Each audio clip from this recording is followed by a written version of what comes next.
Assalamualaikum warahmatullahi wabarakatuh.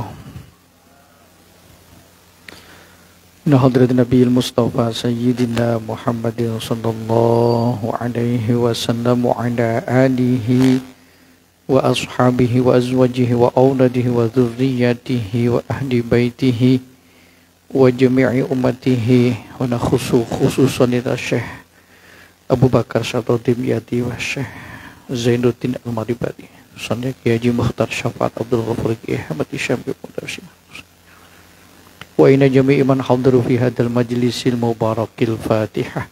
A'udzu billahi minasyaitonir rajim. Bismillahirrahmanirrahim. Alhamdulillahi rabbil alamin arrahmanir rahim maliki yaumiddin iyyaka na'budu wa iyyaka nasta'in.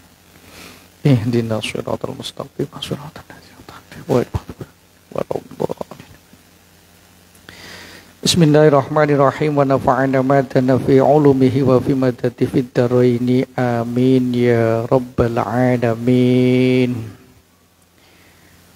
Faslun fil adani wal iqamati huma lughatan al-i'lam wa syar'an ma urifa minal alfadil masyhurah fihima wal aslu fihima al-ijma'u al-masbuq bi ru'yati Abdullah bin Zaid al-masyhur lailata tasyawaru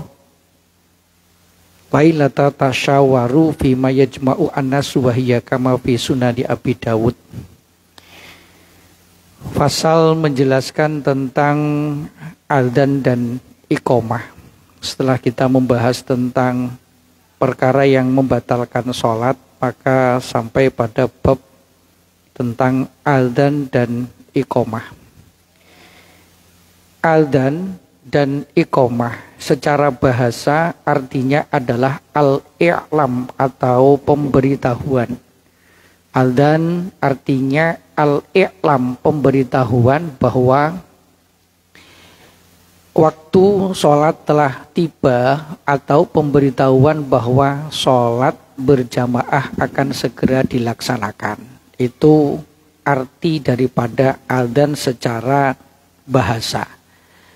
Kemudian secara syariat atau makna istilah adalah ma'urifa minal alfadil masyhurah, yaitu susunan daripada lafat-lafat atau kalimat-kalimat yang sudah masyhur, yang tersusun, yang dibaca ketika hendak melaksanakan sholat berjamaah atau sebagai pertanda bahwa waktu sholat telah tiba. Yang melandasi daripada adzan ini sendiri adalah firman Allah, wa adzin fin nasi bil haji ya'tu karijada wa ada kulli dhamirin ya'tina min kulli fajjin amiq. Pada waktu itu Allah Subhanahu wa taala memerintahkan kepada Nabiullah Ibrahim alaihi salam untuk memanggil manusia agar manusia melaksanakan ibadah haji. Setelah Nabi Ibrahim selesai membangun Ka'bah bersama dengan putranya Ismail, maka Allah perintahkan Nabi Ibrahim untuk memanggil dengan kalimat wa'adzin finnasi bil haji. Wahai Nabi Ibrahim, panggillah manusia untuk menunaikan ibadah haji. Jadi sebenarnya kita ini sudah dipanggil oleh Nabiullah Ibrahim alaihissalam, yang sejatinya Nabi Ibrahim itu diutus oleh Allah untuk memanggil kita sekalian. Jadi salah besar kalau ada orang sudah punya kemampuan kemudian ditanya kenapa tidak melaksanakan ibadah haji, jawabannya belum ada panggilan, itu salah. Padahal Allah sudah memerintahkan kepada Nabiullah Ibrahim untuk memanggil wa'adzin finnasi bil haji. Akhirnya kemudian Nabi Ibrahim naik di atas bukit Sofa kemudian memanggil kita sekalian untuk menunaikan ibadah haji. Ada kalimat adzan yang artinya adalah panggilan. Wa'lam anal adzana wal iqamah min khususiyati hadhil ummah. Dan ketahuilah bahwasanya adzan dan iqamah itu adalah merupakan sesuatu yang khusus diberikan kepada umatnya Nabi Muhammad Shallallahu Alaihi Wasallam. Wal adanu afdalu minal iqomah, dan adzan itu lebih utama dibanding daripada iqomah. Kama qala As-Suyuti, sebagaimana yang disampaikan oleh Imam As-Suyuti yang menjelaskan bahwasanya adzan dan iqomah itu dibanding adzan lebih utama dibanding iqomah. Wa indumat ilaiha al-imamah ala roji, walaupun secara makna iqomah itu identik dengan pelaksanaan sholat berjamaah, namun adzan lebih utama dibanding iqomah. Fa in qila annahu sallallahu alaihi wasallam kana ya ummu walam yu'adzin ujiba bi annahu alaihi salatu wasallam kana masyhulan bima huwa ahmu au annahu law adina lawajabal al-hudur ala kulli man sami'ahu. Kemudian kalau ada yang nanya, kalau adzan lebih utama dibanding iqomah, kenapa Rasulullah gak pernah mengumandangkan adzan? Rasulullah cuman jadi imam tapi gak pernah melaksanakan adzan. Jawabannya adalah, kalau sampai Rasulullah mengumandangkan adzan, maka wajib hukumnya bagi siapapun yang mendengarnya untuk hadir, karena itu panggilan dari Rasulullah, hadir ke masjid untuk melaksanakan sholat berjamaah. Sehingga dalam hal ini Rasulullah juga sibuk dengan perkara yang lebih penting daripada sekedar mengumandangkan adzan. Jadi adzan lebih utama dibanding daripada iqomah. Waqtalafu fi kaifiyati masru'iyatiha. Kemudian adzan ini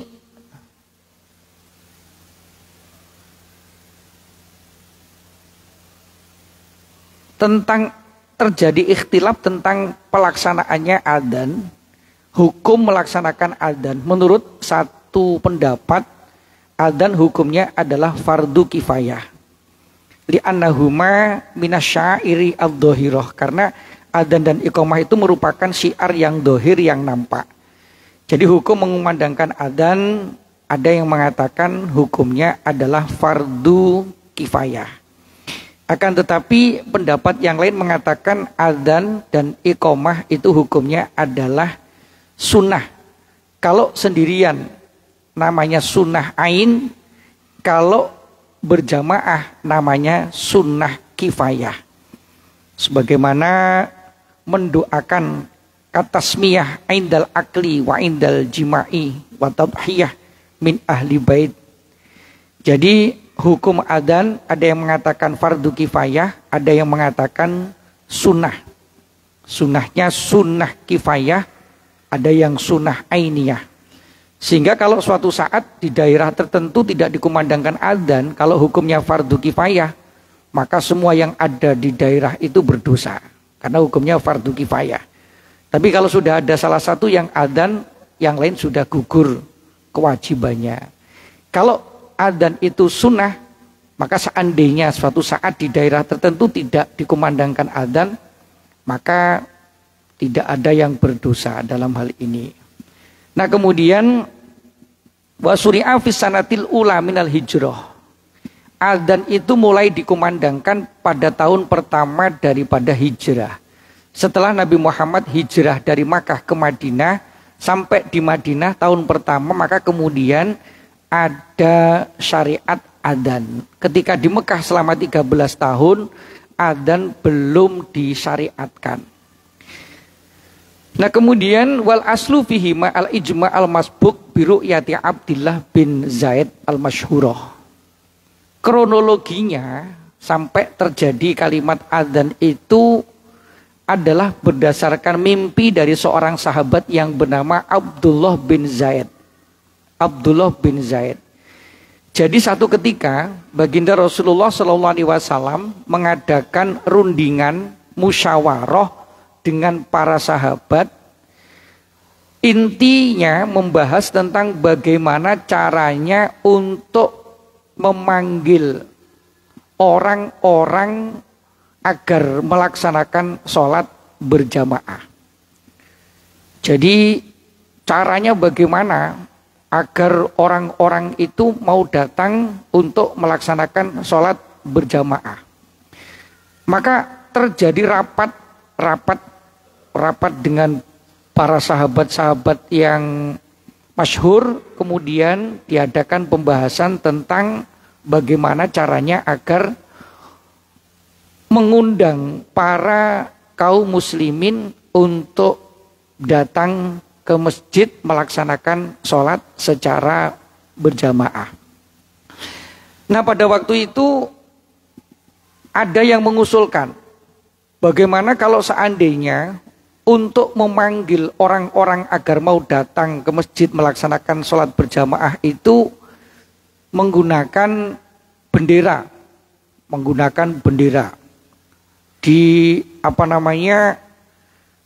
dikibarkan bendera, maka sebagai pertanda melaksanakan sholat berjamaah.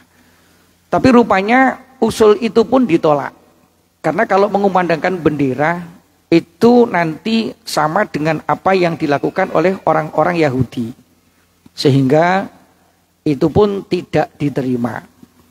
Nah, kemudian ada yang mengatakan bahwasanya kalau demikian kita mengundang orang untuk datang berjamaah itu dengan memukul kentongan, nakus namanya itu. Memukul kentongan, dipukul tung tung tung tung tung tung tung tung, agar mereka kumpul melaksanakan sholat berjamaah. Tapi rupanya itu pun pendapat ditolak disebabkan karena itu adalah cara yang dilakukan oleh orang-orang Nasrani dengan menggunakan kentongan ataupun lonceng dan segala macam. Nah, akhirnya ada yang mengatakan kalau demikian utus salah satu di antara yang ada untuk memanggil agar melaksanakan sholat berjamaah. Ayo jamaah, begitu. Ada suara yang memanggil-manggil agar melaksanakan sholat secara berjamaah. Tapi rupanya itu pun juga tidak diterima. Akhirnya pada satu ketika, satu malam, akhirnya ada salah seorang sahabat namanya Abdullah bin Zaid. Itu malam itu bermimpi bagaimana dalam mimpinya itu Abdullah bin Zaid ini bertemu dengan seseorang yang membawa kentongan, nakus atau semacam lonceng begitu. Kemudian Abdullah bin Zaid bertanya kepada orang itu, apakah kentongan itu dijual? Maka jawab orang itu, untuk apa kentongan ini? Kata Abdullah bin Zaid, untuk memanggil orang melaksanakan sholat berjamaah.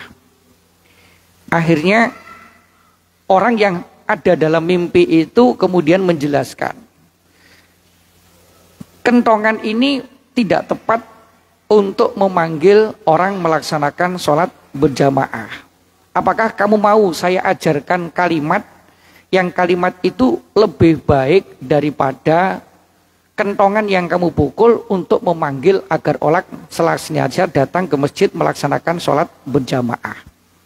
Nah, akhirnya orang yang hadir di dalam mimpi itu kemudian mengajarkan redaksi kalimat-kalimat adzan yang sebagaimana kita mendengar dan kita laksanakan adzan yang selama ini kita pakai. Nah, kemudian keesokan harinya sahabat Abdullah bin Zaid ini datang menjumpai baginda Rasulullah, menceritakan tentang mimpi yang dialaminya. Kemudian berkenaan dengan itu Rasulullah baru saja menerima wahyu dari Allah yang menjelaskan tentang redaksi daripada kalimat adzan persis seperti yang didapat oleh Abdullah bin Zaid di dalam mimpinya.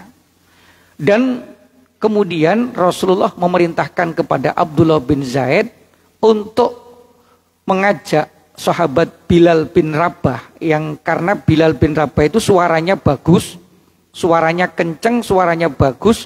Kemudian ajarkan kalimat itu kepada Bilal agar Bilal membaca kalimat itu untuk memanggil orang sholat berjamaah. Kemudian Bilal naik di sebongkah batu, tempat yang agak tinggi, kemudian diajari oleh Abdullah bin Zaid kalimat itu dan kemudian disuarakan atau dikumandangkan, yaitu kalimat adzan.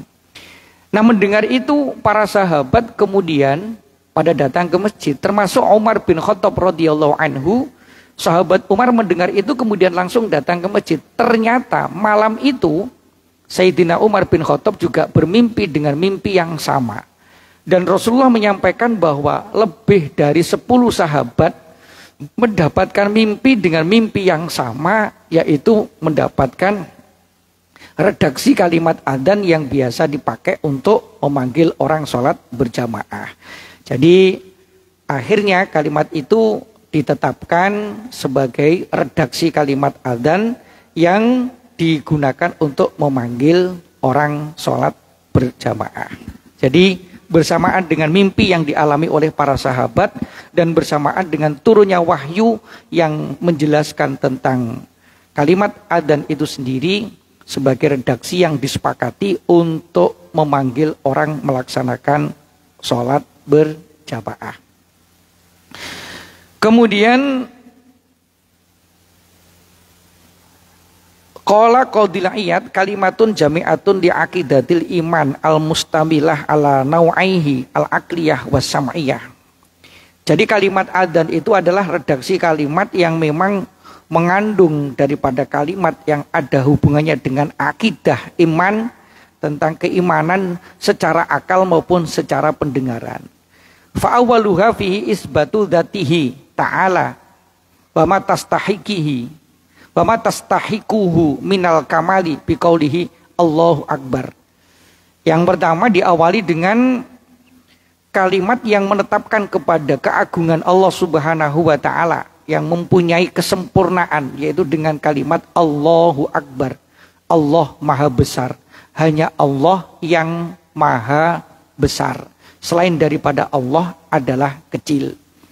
Kemudian dirangkai yang kedua adalah tsumma syahadah bil wahdaniyah. Kemudian dirangkai dengan kalimat syahadat yang menjelaskan tentang persaksian bahwa tidak ada Tuhan kecuali Allah. Asyhadu an la ilaha illallah. Kemudian dirangkai dengan syahadat Rasul yang mengakui dan mengimani bahwa Rasulullah adalah utusan Allah. Wa asyhadu anna Muhammadar Rasulullah. Kemudian dirangkai dengan kalimat ajakan, mengajak agar orang senantiasa melaksanakan sholat dengan kalimat hayya 'alas sholah. Mari kita melaksanakan sholat. Nah, kemudian dirangkai dengan kalimat yang berikutnya, yaitu ajakan agar senantiasa kita ini menuju kepada kemenangan dan kebahagiaan dengan kalimat hayya 'alal falah. Hayya 'alal falah itu artinya mari menuju kepada kemenangan atau kebahagiaan. Kemudian ditutup dengan kalimat takbir lagi, Allahu Akbar, Allahu Akbar. Diulang-ulang kalimat takbir ini menandakan bahwa ketika sudah adzan dikumandangkan, maka semua selain daripada menghadap Allah adalah kecil. Pekerjaan kita kecil, aktivitas kita kecil, apapun yang kita lakukan kecil semuanya. Yang besar, yang agung hanyalah Allah. Sehingga kita benar-benar dipanggil oleh Zat yang Maha Agung agar kita senantiasa menghadap untuk melaksanakan sholat. Jadi dengan demikian kalimat redaksi adzan Allahu Akbar diulang lagi yang kedua, itu dalam rangka untuk menguatkan kepada kita bahwa kalau sudah adzan dikumandangkan, maka seyogyanya apapun aktivitas kita tinggalkan. Dengan satu tujuan, kita mengagungkan Allah dalam rangka untuk melaksanakan sholat, menunaikan kewajiban kita selaku hamba Allah Subhanahu wa ta'ala. Kemudian ditutup dengan terakhir kalimat la ilaha illallah, yang artinya tidak ada Tuhan selain daripada Allah Subhanahu wa ta'ala. Jadi itu redaksi daripada kalimat adzan yang didapatkan oleh sahabat Abdullah bin Zaid dan juga sahabat-sahabat yang lain, mimpi dengan mimpi yang sama pada satu malam pada tempatnya berbeda, redaksinya sama. Kemudian dipastikan kepada baginda Rasulullah bahwasanya mimpi itu adalah mimpi yang benar. Jadi kemudian Rasulullah juga mendapatkan wahyu dari Allah tentang kepastian daripada redaksi kalimat itu yang kemudian ditetapkan sebagai kalimat adzan yang digunakan untuk memanggil orang melaksanakan sholat berjamaah. Jadi itulah redaksi daripada adzan. Nah kemudian adzan ini waqad yusanu al-adzanu li ghairi sholati. Adzan ini juga disunatkan, dikumandangkan tidak hanya sekedar untuk melaksanakan sholat, tapi juga disunatkan dalam beberapa hal. Kama fil adzanil mahmum wal masru' wal ghadaban wa man sa'a khuluquhu min insanin au bahimatin wa indal harik wa inda taghawwuril ghilan aw tamarudil jinni wa huwa awal iqamah fi udunil maulud wa khalfal musafir. Adzan juga disunatkan, dikumandangkan fi udunil mahmum, di telinganya orang yang dalam kondisi benar-benar dia itu kebingungan, mahmum, orang yang bingung. Ada orang kebingungan, bisa jadi bingungnya itu disebabkan karena memang dia itu sedang terpengaruh dengan jin yang jahat. Dan juga masru', orang yang masru' itu kelenger. Kelenger itu semacam orang yang pusing atau gila gitu ya. Masru'. Wal ghadaban, orang yang sedang marah. Ada orang kok mau marah-marah, itu diadzan itu, kumandangkan adzan. Jadi kalau ada kita dengar orang lagi mau marah itu diadzan ya, Allahu Akbar, Allahu Akbar. Karena bisa jadi adzan marah itu sumbernya adalah dari setan, dari jin. Dan setan itu kalau dengar adzan langsung mengecil dia. Maka setan jin yang jahat itu kalau dengar adzan dia langsung mengecil. Kecil mengecil seperti burung pipit itu mengecil ya. Jadi makanya orang-orang yang kalau sedang marah itu diadzanin saja. Wa man sa'a khuluquhu, termasuk orang yang buruk akhlaknya. Orang yang buruk akhlaknya. Akhlaknya kok buruk sekali, maka diadzanin saja. Min insanin au bahimatin, baik dari manusia ataupun binatang. Ada binatang ngamuk nggak karu-karuan, maka diadzani itu biar reda ngamuknya. Wa indal harik, dan ketika terjadi kebakaran hebat, maka dikumandangkan adzan. Kemudian wa inda taghawwuli ghilan ay tamarudil jin, ada orang kesurupan, orang kok kesurupan, adzanin. Jadi nggak usah kalau ada orang kesurupan gedor-gedor rumah imam, karena imamnya juga nggak bisa ngusir jin, jadi diadzanin saja. Saya dulu di pondok nggak pernah belajar ngeruqyah, jadi makanya saya bingung kalau malam-malam jam 2 malam ada orang ketuk pintu gitu. Biasanya ada dua kemungkinan. Kemungkinan yang pertama orang kesurupan, kemungkinan yang kedua itu ada orang meninggal dunia. Malam ketuk-ketuk pintu mau keluar, tidak menyelesaikan masalah. Takutnya nanti kalau misalnya ada orang kesurupan, saya diminta datang, saya datang sudah saya bacakan apa-apa, malah jinnya lebih alim daripada saya, malah saya diketawakan sama jinnya. Saya baca ayat kursi, jinnya lebih fasih ayat kursinya daripada saya, jadi akhirnya malah nggak pergi, malah saya yang kejinan nanti. Jadi saya paling nggak bisa saya kalau datang ada orang ngadu kesurupan atau kejinan itu saya nggak bisa datang karena saya nggak pernah belajar itu, karena di pondok itu jurusannya juga beda-beda. Ada yang jurusannya memang jurusan perdukunan, ya itu lain.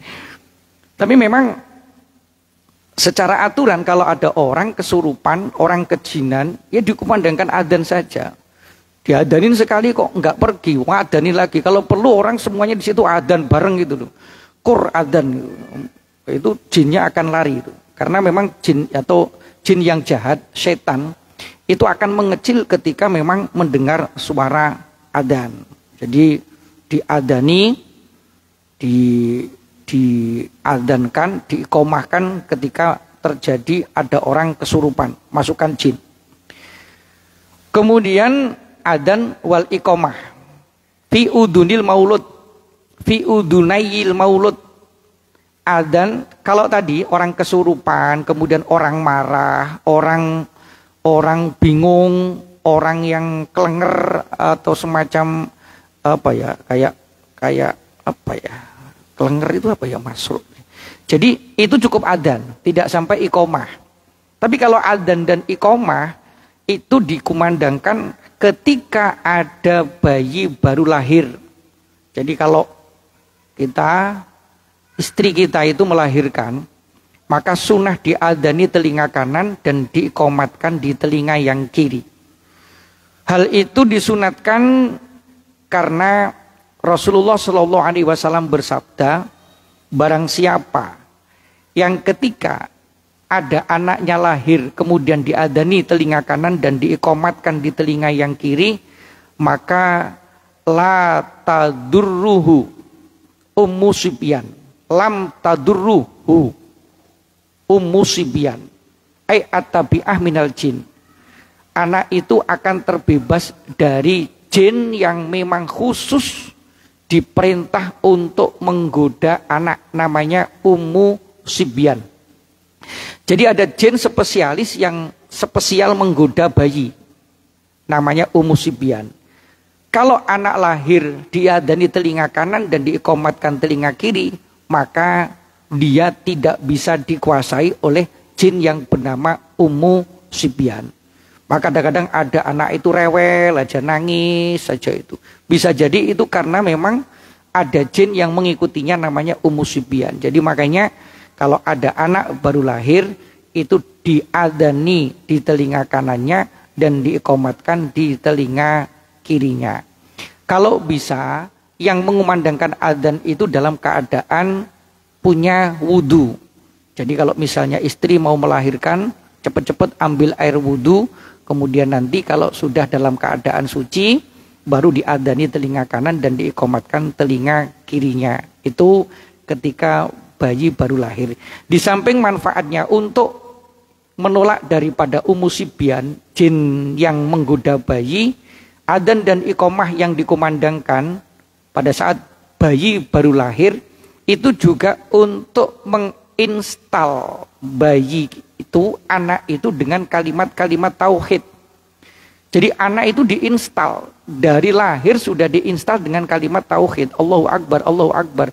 Hanya Allah yang maha besar. Sehingga udah didoktrin dari kecil, hanya Allah yang maha besar, selain Allah kecil.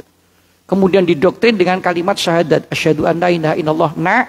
Kamu harus bersaksi bahwa tidak ada Tuhan kecuali Allah. Wa asyhadu anna Muhammadar Rasulullah. Kamu harus bersaksi bahwa Nabi Muhammad adalah utusan Allah. Hayya ala sholah. Nanti kalau kamu besar, kamu harus rajin sholat. Hayya alal falah. Nanti kalau kamu besar, mudah-mudahan kamu menjadi orang yang beruntung, selalu mendapatkan kemenangan, falah, keberuntungan. Allahu Akbar, Allahu Akbar. Yang besar hanyalah Allah. La ilaha illallah, tidak ada Tuhan kecuali Allah. Jadi ini memang kalimat yang luar biasa yang diinstalkan kepada anak yang baru lahir, sehingga anak yang baru lahir sebelum dia mendengar dengan kalimat-kalimat yang lain, didengarkan dulu di telinganya dengan kalimat-kalimat tauhid, kalimat-kalimat syahadat, syahadat tauhid dan syahadat rasul, kalimat takbir, dan juga ajakan untuk senantiasa melaksanakan sholat, harapan agar menjadi orang yang beruntung, dan kalimat tauhid di akhir la ilaha illallah ditancapkan pada sanubari anak, sehingga anak itu nanti kalau besar senantiasa dia akan mengingat apa yang sudah diinstal dari kecil, itu akan menjadi orang-orang yang beruntung. Jadi itu adzan selain daripada kejadian-kejadian tadi. Nah kemudian wa khalfal musafir, dan adzan juga sunnah dikumandangkan khalfal musafir aili wurudi hadisi sahih bihi, yaitu ketika ada orang mau menempuh perjalanan jauh. Maka biasanya kalau orang mau berangkat haji, berangkat umroh, itu setelah melaksanakan sholat safar dari masjid, kemudian sholat 2 rakaat li'ingsa'i safar untuk melaksanakan perjalanan jauh, maka sebelum berangkat sunnah dikumandangkan adzan dan iqomah. Tujuannya untuk apa? Ya agar selama dalam perjalanan nanti mendapatkan keselamatan dan juga selama dalam perjalanan nanti mendapatkan hal-hal yang menyenangkan dan juga sesuatu yang benar-benar mendapatkan ridho dari Allah Subhanahu wa ta'ala.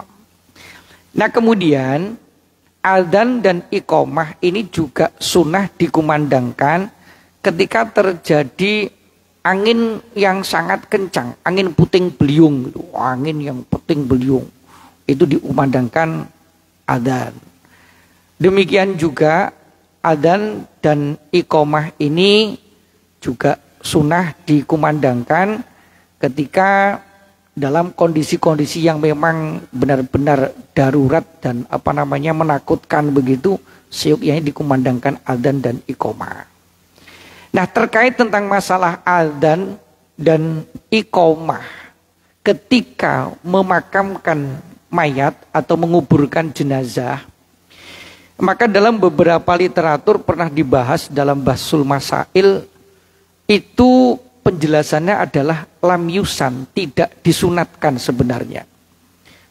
Baca adzan ketika mayit dimasukkan ke liang lahat, kemudian sebelum ditutup dengan papan dan ditimbun dengan tanah, biasanya kan ada adzan dan iqomah. Maka di dalam beberapa pembahasan itu dikatakan lam yusan, tidak disunatkan. Tapi ini terlaku. Ini terlaku artinya menjadi sebuah tradisi bahwasanya kalau anak baru lahir diadzani dan diiqomahkan, maka ketika dia meninggalkan dunia juga diadzani dan diiqomahkan. Artinya kita boleh memilih, monggo. Kalau tidak mau adzan dan iqomah saat pemakaman jenazah, ya tidak masalah. Karena pada dasarnya dalam literatur fikih itu tidak termasuk bagian yang disunahkan. Adzan saat mayit dimasukkan ke liang lahat. Tapi kalau tetap mau diadakan adzan dan iqomah juga tidak berdosa. Mengambil kias mereka yang mengadakan adzan dan iqomah saat memasukkan mayit di liang lahat itu mengkiaskan dengan ketika orang ini baru lahir dulu diadzani dan diiqomahkan, maka ketika dia meninggalkan dunia ini juga diadzankan dan diiqomahkan. Itu berarti mengambil dasar kias seperti itu. Tapi kalau dalam tuntunannya sebagaimana yang tertera di dalam kitab ini juga tidak tidak disunatkan untuk dikumandangkan adzan dan iqomah saat menguburkan jenazah. Jadi nanti kalau kita misalnya di kuburan, ditanya bagaimana ini diadzani diiqomahkan apa tidak? Oh diadzani, ya laksanakan saja. Itu juga tidak berdosa. Kalaupun tidak, juga tidak masalah karena itu hakikatnya tidak disunatkan. Faidatun min syanwani wa mimma jaroba liharkil jin ayu adina fi udunil masru sab'an wa yaqra'u al-fatihah sab'an wal muawwidataini wa ayatal kursi was sama'i wat tariq wa akhiru suratil hasr min law anzalna hadzal qur'ana ala jabalin wa akhiru suratis safat min qauli fa idza nazala bi sahatihim ila akhirnya wa idza qara'ta ayatal kursi sab'an ala ma'in wa rassa bihi wajhal masru fa innahu yafiku. Nah sekarang ada satu faedah. Ada satu faedah atau amalan, ini nanti bisa diamalkan. Saya juga belum mengamalkan secara keseluruhan ini, tapi dalam penjelasan kitab ini ada dijelaskan bahwa kalau ada orang yang kesurupan atau kejinan, kemasukan jin, kesurupan, maka cara kita meruqyah atau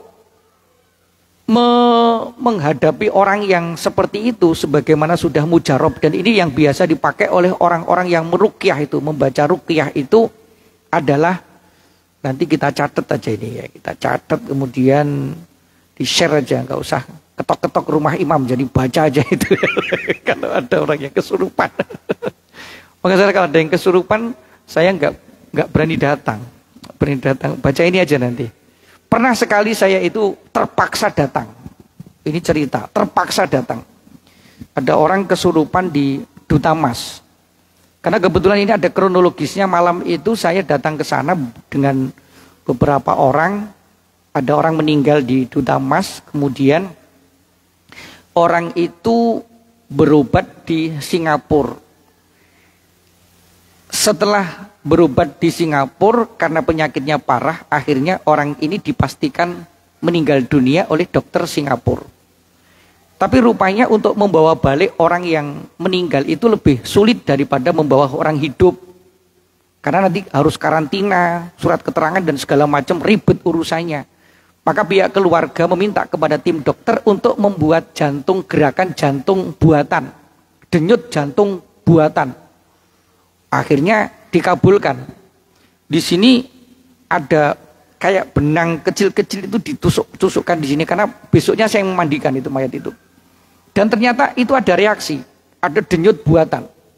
Sehingga begitu dicek, dianggapnya orang ini masih hidup karena masih ada denyut buatan.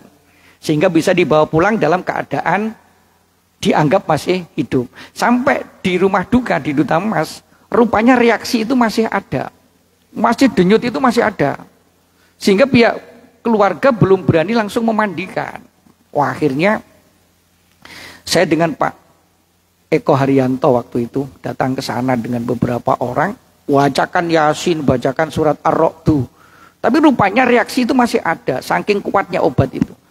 Nah, akhirnya datang dokter, kemudian dicek, matanya ini dibuka, disenterin begitu, digoyang-goyang senternya sudah tidak ada reaksi, denyutnya dipegang sudah nggak ada. Dokter itu mengasihkan bahwasanya orang ini sudah meninggal dunia. Wah, mungkin karena pihak keluarga itu kecapean dan segala macam, malamnya saya pulang ke sini, jam 1 atau jam 2 malam, pintu saya diketuk, ternyata ada yang kesurupan di sana. Terpaksalah saya datang ke sana. Saya bacakan, ayo sebisa saya, kul-kulan itu saya baca semua, kul huwallahu ahad, kul huwallahu falaq, kemudian kul a'udzu birabbin nas, Fatihah, ayat kursi, baca semua itu, awal Baqarah, akhir Baqarah, saya tiupkan di air. Rupanya ternyata orang ini kayaknya sudah kecapean ini. Jinnya udah capek itu karena kan sudah lama itu. Saya mengulur-ngulur waktu itu terpaksa. Akhirnya diminum, sembuh juga, alhamdulillah itu. Jadi sembuh, kemudian sehat. Terus balik, besok paginya saya mandikan jenazah itu. Jadi setelah kejadian itu saya nggak mau lagi saya untuk ngerukyah itu saya nggak mau. Karena takutnya nanti jinnya malah pindah ke saya nanti. Karena saya nggak bisa ngerukyah. Jadi makanya ini aja dibaca nanti. Kalau ada orang yang kesurupan atau ada orang yang terkena jin, pertama diadani dulu. Udunal masruk sab'an. Adanya itu sampai 7 kali loh jin. Diadani 7 kali. Sab'an itu 7 kali. Kemudian dibacakan surat Al-Fatihah 7 kali, sab'an. Al-Fatihah 7 kali. Kemudian surat Al-Falaq, surat An-Nas sekali-sekali. Kemudian ayat kursi sekali. Ditambah dengan wassama iwat torik wa ma adraka mat torik. Surat At-Tariq sekali. Kemudian akhir daripada surah Al-Hasr. Lau anzalna hadal qur'ana ala jabalin la ra'aitahu khashi'an mutasaddian min khasyatillah. Itu nanti tulis saja akhir daripada surah Al-Hasr sekali. Kemudian wa akhir suratis Saffat, akhir daripada surat As-Saffat, dari mulai ayat faida nazala bisahatihim sampai akhir ayat. Kemudian pada saat Qur'an alama ini kita membaca ayat kursi, baca ayat kursi itu 7 kali, kemudian ditiupkan ke air. Air itu kemudian dipercikkan kepada orang yang terkena jin tadi, fa innahu yafiku. Maka insya Allah orang itu nanti akan sehat kembali. Jinnya pergi. Apal enggak ya? Nanti ditulis lah, tulis. Ini sudah mujarab. Mujarab artinya sudah biasa dilakukan. Tapi tentunya yang membaca harus dalam keadaan suci, ada wudu, kemudian dalam kondisi yang tenang.